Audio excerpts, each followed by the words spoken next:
Welcome to Khanversations. I'm Muqtadar Khan, your host, and today I want to talk to you about the world's biggest funeral. It's a tragedy, but it is also a triumph.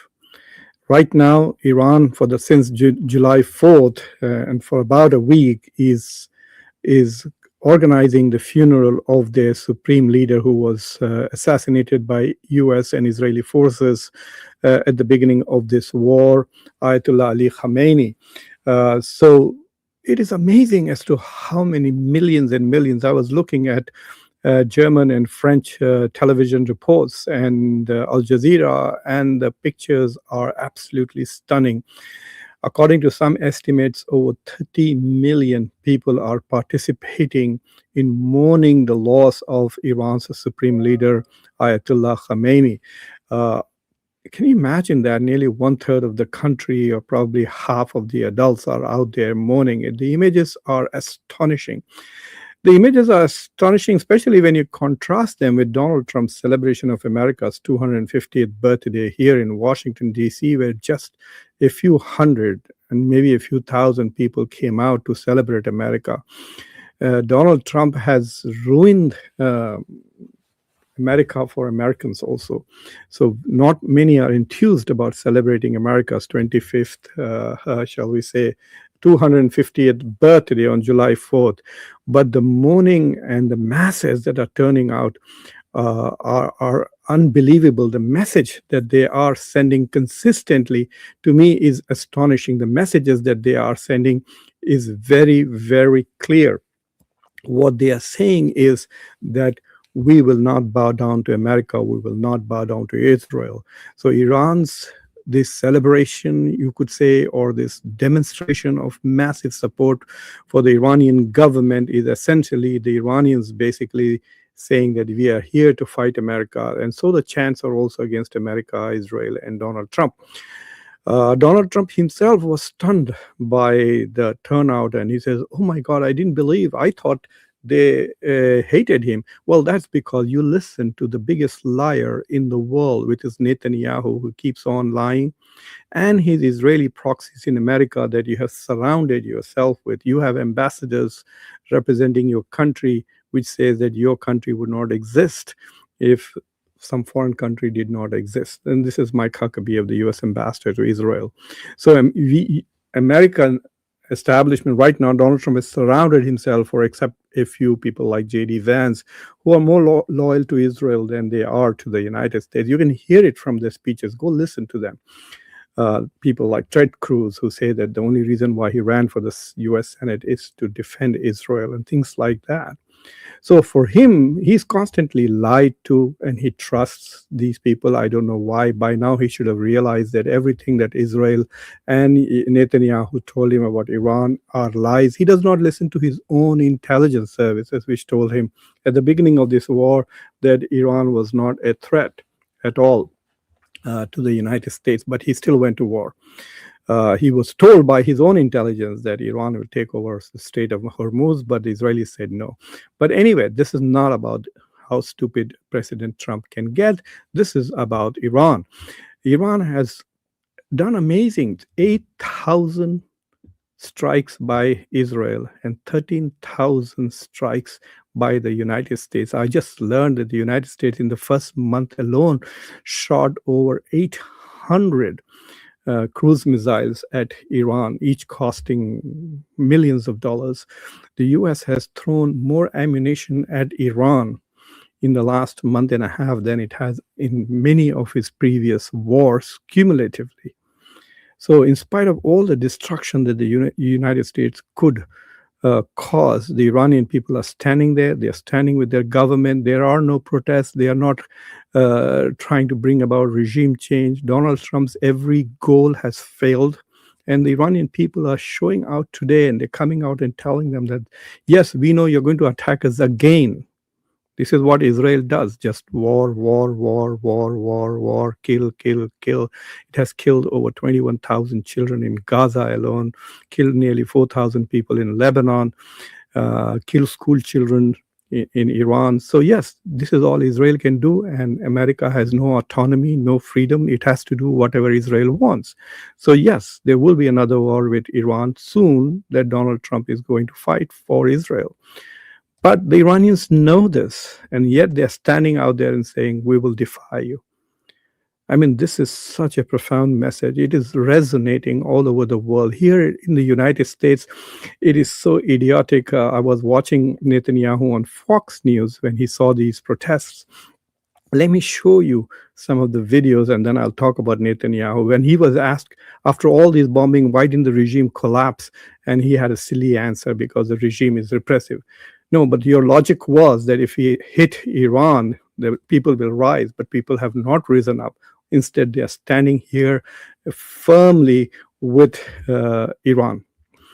The Iranian Supreme Leader Ayatollah Ali Khamenei, who was killed on the first day of airstrikes by the Americans and Israelis.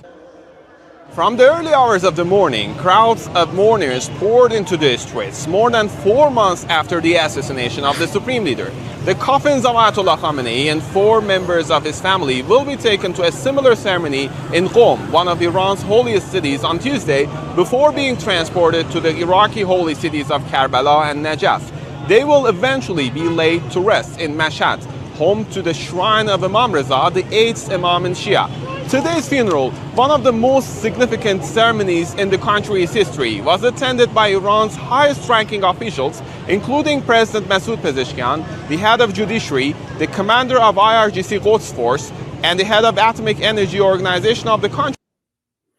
So you can see the protests that are extending in Iran, millions and millions of protests all over the cities. This is Tehran that you're seeing, and these are images that are coming from Al Jazeera. And people here in the United States are absolutely stunned, because they have realized that they had been lied to by Netanyahu and his proxies, and people like, people who think that their purpose in life essentially is to only serve Israeli interests. This whole war is about Israel, but it's amazing what the Iranian people have done, the amount of suffering. And this suffering is not just this war. You must remember that Iran has been under sanctions for decades, really, literally for decades, and they have survived the pressure of the most powerful country in human history. In 1980s, Reagan destroyed Iranian Navy. Now Donald Trump claims he destroyed Iranian Navy. Donald Trump every day has a new claim. He told us last year that he had obliterated Iranian's nuclear capabilities, and now it continues.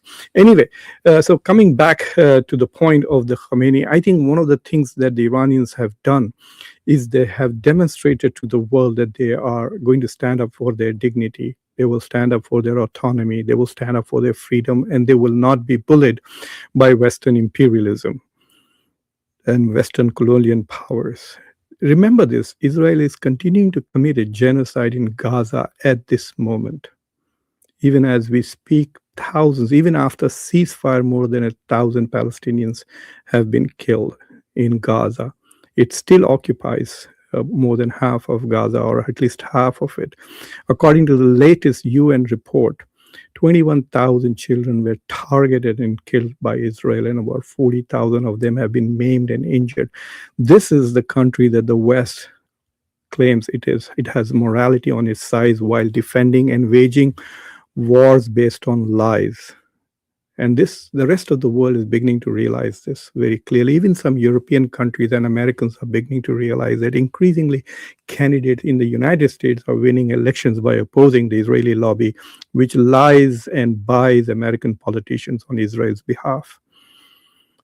Look, just if you're in America, just look up your candidate and see how much money they have got from AIPAC and its associates.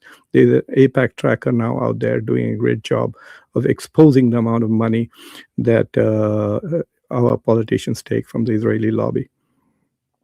If this was shared values, why would you need to buy their soul for them to stand up for you? But the Iranian people are saying, look, no one is giving, there are no lobbies out there giving us money. We are here to send a message to the world. Look, in order to be a sovereign country, There are two fundamental things that you should have. One, you have to have the strategic autonomy to make your own foreign policy, to define your own national interest, and the constitutional independence. The constitutional independence to go ahead and essentially design your own domestic society as you wish to live. So that is an important part of being what we call an independent sovereign country. And Iran is one of the few countries in the global south which is able to prove that it is willing to have a foreign policy which is independent of American national interest or Israeli national interest. According to the reports, right now more than 70 countries have sent their delegations to Iran. More than 70 countries have sent their delegates to Iran. That is astonishing. Look at these crowds.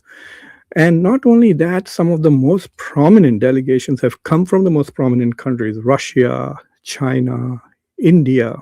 For those of you who are watching in India, I will be coming back and doing a show on the funeral and talk about the Indian delegation and its role and the message that India is now sending.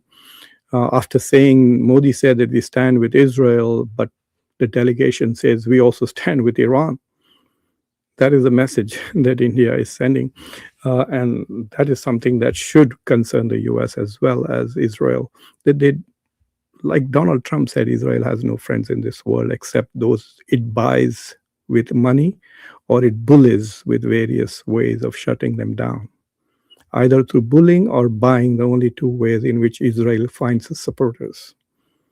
And it's fortunate enough that right now there are a lot of billionaires in America who have a lot of money to spend to protect Israel, and they use that money to buy Americans. Of the 70 countries that are represented there, even those countries that have fought this war with Iran, Saudi Arabia, Qatar, and Oman, are represented by reasonably high delegations. Countries from all over the world, including the West, Bulgaria, Georgia, Armenia, all of these countries are right there. Only Western European, there are some East European countries out there. But what is interesting is that it is very clear that today Iran is the leader of the global south. Iran has become the leader of the global south. The global south stands with Iran, and Iran is now representing the global south against Western hegemony and Western domination. It's resisting it. So that is a phenomenal thing for Iran to do from a country that had become a pariah, and a country that was attacked not just by US and Israel, two nuclear powers, two of the most powerful countries on earth. They surprise attacked Iran, not only even while the negotiations were going on, but not only that, they used so many regional countries. Now we know that UAE was also attacking Iran. We know that Saudi Arabia supported Iran. We know that Bahrain and Kuwait supported the US. And when Iran retaliated the first time, even countries like Jordan were supporting Israel, and Germany and France and UK and Canada provided weapons throughout this last 1.5 years in which the US have been attacking Iran. It's just absolutely stunning what the Iranians seem to have done. And unfortunately, the war has reached a point where every goal that the United States espoused in order to defeat Iran, it has failed on every count. They said Iran will surrender unconditionally. Many people are interpreting the Memorandum of Understanding as an unconditional surrender to Iran. The Israeli media is calling that a surrender memorandum. The US said Iran will surrender. It didn't. The US said we will bring about regime change. That hasn't happened. Look at the popularity of the regime and the support it's now enjoying. It has become stronger and even more hardline, unfortunately, because IRGC are establishing a much more stronger, shall we say, stranglehold over the government machinery inside Iran. There are pragmatists and there are moderates, but they are few. Many of them have been killed by Israel and the United States, like Larijani, for example. So the U.S. goal for unconditional surrender hasn't happened. The U.S. goal for regime change, forget about it. The U.S. goal to destroy Iran's missile capabilities, none of that has happened. Iran still has. In fact, today itself, it shot two missiles and an oil tanker is burning right now as we speak. And there are no fatalities or casualties, but they hit Iran's missile capabilities, according to U.S. intelligence, are around roughly 50% left still. They said they will end Iran's nuclear program. Well, that was ended last year. So what did we do there? Iran still possesses the 1,000 pounds of enriched uranium. It still has those, and it has not yet signed on to ending. It is part of the memorandum that they will negotiate an end to Iran's nuclear program, but that negotiations have yet to start. Apparently, they're going to go back to Islamabad next week. They have taken a hiatus of a week as Iran commemorates their lost supreme leader. So there are many things that have happened in the last 1 week, which are astonishing, really stunning. That knowing fully well that Israel and the United States can attack any time and kill thousands of people and destroy, and this is all they do, right? Just bomb and kill civilians indiscriminately all over the world. This whole century, America has been doing that in Iraq, in Afghanistan, thousands upon thousands of civilians. And Israel has done this in the last 2 years. Thousands of civilians in Lebanon have been killed. In West Bank and in Gaza, we all know about 70,000 people have been killed in Gaza alone. So in spite of that, these people coming out there, even though Donald Trump is constantly threatening that, oh, in one shot I can take them all out, which is kind of a threat of use of nuclear weapons. Like, how can you take them all out in one shot? And all of these kind of things that are going on, the people don't seem to care. It is just mind-boggling and mind-blowing, really, to watch this. And you know what? In America, the media is not doing a good job of covering. The media is constantly bringing liars and Israeli proxies on the media to talk about this event constantly. But that's not happening to the rest of the world. Even the German television, I was very surprised. Even the French television, DW, go and see France 24, go and look at that. And everywhere else in the global south, people are watching Al Jazeera. And the videos and the photographs and the procession, for example, the delegation after delegation that is coming, and the protocols that Iran has established of reciting a particular Quranic verse when every delegation comes. So one big debate that is going on in the world. There are nearly 2 billion Muslims in this world, and that's about 25% of the world's population. And among the global South Muslims, one debate is going on is on what is the symbolic significance of the verse that Iranians have chosen for every particular country. And it's not just countries which are represented. There are a lot of civil society, like from in India, for example, not only Lieutenant General Atta Hasnain, who is a governor of Bihar right now, who is representing there, India's the second highest ranking Minister of External Affairs, the State Minister of External Affairs is there, but their counterpart from the opposition party, Salman Khurshid, is there. So it's not just that there are diplomats or government people, there are opposition leaders, and of course global media is there. So it's like become a global event. Iran has not become a pariah state. Iran has become the center of the global south, the leader of the global south that is standing up to this imperial, hegemonic, genocidal Israel and its proxies like the US and European countries that support it. It's just stunning as to how things have changed in the past. And Donald Trump's war has made Iran a major global power.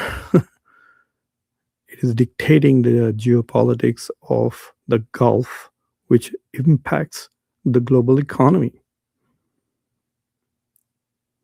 I'm listening to a lot of people from the global south. I do a lot of shows, and just before I'm doing this live here in English, but just before this, I was on a large Indian channel, which literally millions of people watch in India, and I was listening to other scholars and professors, and it was unbelievable. They see that America has experienced a catastrophic failure in this war.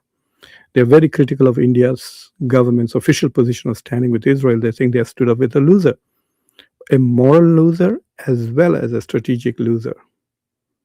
Israel has come out of this war both losing on morality and strategy. They achieved none of their goals, and they have lost a lot of support inside America and Europe. They have a lot of money, they will buy it back. Eventually, like I said, either they will buy or bully. So, but it's amazing what is happening just watching it. As a scholar of international relations, what is happening in Tehran is defies all theory. We need to redo IR theory to understand this stunning phenomena, the people turning back. Just in January, there were massive protests, partly instigated by Israel and the US. We know that they bragged about it. But there were massive protests in Iran, and the government repressed them brutally, but we don't see any now. This is the time, if you want to protest and take over your government, this is the time to do that, because they are busy with all of these celebrations. The president, Masoud Pezeshkian, is walking around on the streets. He feels no threat from Iranians. The only threat is the US and Israel, that they will assassinate them. And remember this, if Iran assassinated any foreign leader, they would become a terrorist country. When we assassinate and kill and murder people all over there, we become liberal democracies. This is Western political philosophy. Anyway, thank you for watching Khanversations. Keep an eye on this event. I will continue to cover it. Watch both European as well as Western media. Don't watch American media. It's become absolutely useless. They have only one idea. Do you recognize the right of Israel to exist? Beyond that, they have no ideas, no questions, no thoughts, nothing. So you watched it once, that's enough. But watch the French television. There is some freedom of speech and thought there in Europe, at least on this issue. You can watch even the German television. DW is doing phenomenal. Look at the coverage of the funeral by DW is astonishing. Watch Al Jazeera, obviously, especially for, if you may not like its commentaries, tune it out, but watch the pictures, etc., that are coming out. Watch, if you are not living in the West, then watch your own television and your own local scholars across the world. They are unified in condemnation of this war of choice by Donald Trump and Netanyahu. Anyway, thank you for watching and listening. If you have not already subscribed to the channel, do subscribe to this channel, like this video, and press the bell icon. And one more thing, I'll be coming back in another 6 minutes and talking about the Indian delegation to Iran and what does it mean. This is an important development, especially given the fact that India has become like a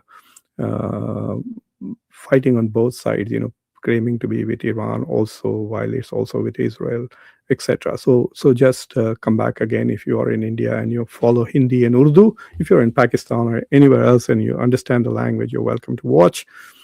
Anyway, thank you. Please don't forget to share this and like this video and subscribe to the channel. Thank you very much for watching.